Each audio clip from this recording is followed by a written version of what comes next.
tetapi lebih lama menghabiskan waktunya. Maka lebih baik saya Mendapatkan gelar dan ijazah merupakan tujuan akhir selama menempuh proses pendidikan.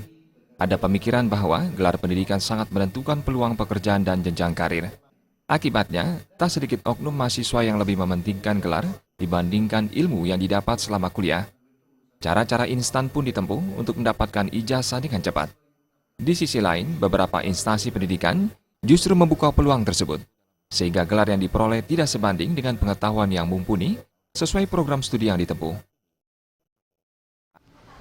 Ada kampus yang hanya sekedar memproses begitu saja untuk memenuhi keinginan masyarakat, hanya mengejar status sosial. Kemudian masyarakat senang, pengelola pun senang, karena nggak ada kuliah. Sesungguhnya mereka rugi masyarakat itu, karena membayar dengan segelintir segemercik uang, kemudian hanya absen, kemudian ujian, tanpa ada ilmu yang dia dapat. Dan kampus tanpa ngeluarin biaya dosen, tanpa ngeluarin biaya listrik, dan macam-macam biaya operasional, sehingga sesungguhnya dia paling untung. Bukan untung, karena kampus tidak boleh untung, harus nirlaba.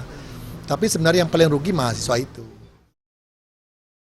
Sri Dharma menegaskan, mahasiswa seharusnya mengikuti perkuliahan sesuai dengan tahapan dan proses yang sudah ditentukan, serta memilih perguruan tinggi yang terakreditasi agar menjadi lulusan yang berkualitas dan tidak disebut lulusan abal-abal.